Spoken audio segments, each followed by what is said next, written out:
What if I told you the next global crisis won't start with a missile launch, an air-attached quack, or a mysterious virus, but with something silent, something invisible, something that's been growing right under our feet, and we didn't even notice. Imagine waking up tomorrow to breaking news.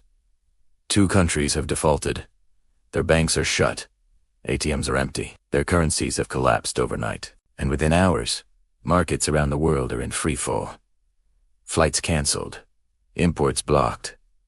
Millions of jobs at risk. It sounds like the beginning of a disaster movie, but it's not fiction. It's the very real threat of a global sovereign debt crisis.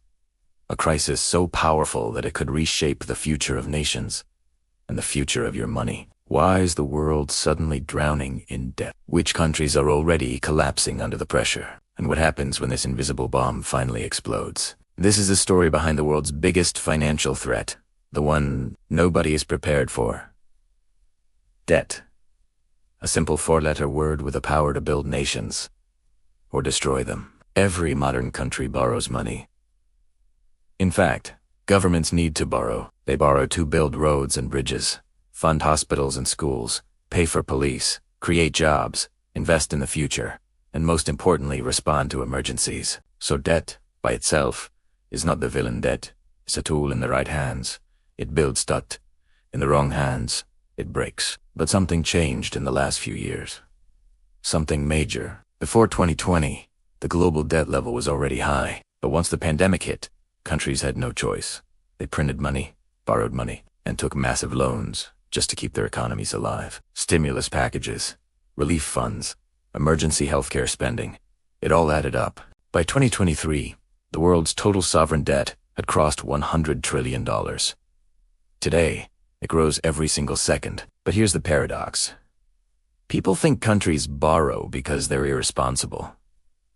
The truth, countries borrow because they have to. A nation without debt is like a car without fuel.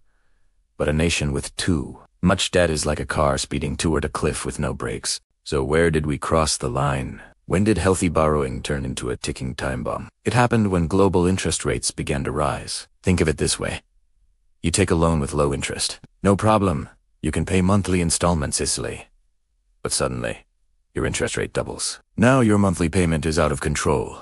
You're not paying back the debt. You're paying back the interest. This is exactly what is happening to countries right now. High inflation forced central banks to increase interest rates. As a result, nations now spend enormous amounts just to pay interest on their previous loans. Money that could have gone to hospitals, schools, or development is now going straight to lenders.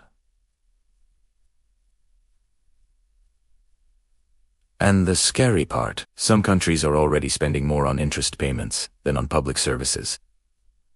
This is the first sign of a debt crisis, when a government borrows money just to pay back old borrowing. It's the beginning of a financial trap, a trap that strips a nation of its freedom. Next, geopolitical tensions enter the picture. Countries are breaking alliances. Trade routes are shifting. Nations no longer trust each other the way they once did. Economic growth is slowing. Supply chains are fragile, and conflicts around the world are forcing countries to spend more and earn less. This creates the perfect storm. High debt, plus high interest, plus low growth. And inside this storm, something dangerous is happening quietly. Countries are losing fiscal space. The financial breathing room needed to handle emergencies. It means if another pandemic hits, if a major war breaks out, if a climate catastrophe strikes, some countries simply won't survive financially. This is why economists call sovereign debt a silent killer. It doesn't explode suddenly like a bomb. It grows slowly, quietly, until one day the pressure becomes too great and the system collapses. If you think a global debt crisis is something that might happen someday, think again. It has already begun.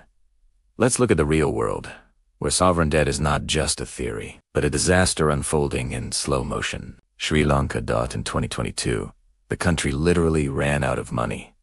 Fuel stations dried up. Electricity was cut for hours every day. People waited in endless lines for basic necessities. Inflation skyrocketed. Protests exploded. Why? Because Sri Lanka couldn't pay back its foreign debt. Its economy collapsed under the pressure. Argentina, a country that has defaulted 9 times. Its inflation crossed 200%. Imagine going to a grocery store where prices change 2 times a week, or even daily. Debt forced the country into a cycle of borrowing, defaulting, and borrowing again. Zambia, Ghana, Pakistan, Lebanon, Egypt, several African, Middle Eastern, and Asian nations are reaching the edge of financial collapse, and these countries are not alone. Behind closed doors, more than 50 nations are at high risk of debt distress. But here's where it becomes dangerous for the entire planet. When one country falls, the shockwaves spread globally. A default affects international banks, trade partners, investors, shipping routes, commodity markets, currency exchange rates. A crisis in one region can trigger a chain reaction across continents. It's like pulling one thread from a tightly woven net. The whole thing can begin to unravel. Credit rating agencies then step in. They downgrade countries, meaning lenders lose confidence. This makes borrowing even more expensive. This increases the debt even more, and soon the nation is trapped. This is how sovereign debt becomes a self-fulfilling prophecy. Fear becomes reality. So what's next? What happens if more countries start collapsing? What does a full-scale global sovereign debt crisis look like? If the current trajectory continues, the world could face a crisis unlike anything seen before. Not a recession, not inflation, not market volatility, something far deeper. In a global sovereign debt crisis, currencies collapse. Foreign investors pull out. Banks face liquidity shortages. Governments freeze spending. Jobs disappear overnight. Public programs shut down. Poverty spikes. Everyday life becomes harder and more expensive. Imagine your country's currency loses half its value. Your savings shrink. Imported goods become luxury items. Gas prices explode. Medicine becomes scarce. Interest rates skyrocket. Mortgages become unaffordable. This isn't imagination. This is what millions have already experienced. Now picture this happening in multiple countries at the same time. That's the nightmare scenario economists fear. So what can stop this bomb? It's not simple, not easy, and not guaranteed. Solutions include debt restructuring, unnecessary spending, insisting revenue international, coopération créée, fair global lending system. All of these solutions require something rare in global politics: unity, trust, and long-term vision. Whether the world acts in time, or whether this crisis becomes inevitable, remains to be seen. But one thing is certain. This invisible threat is real, it is growing, and sooner or later, the world will have to face it.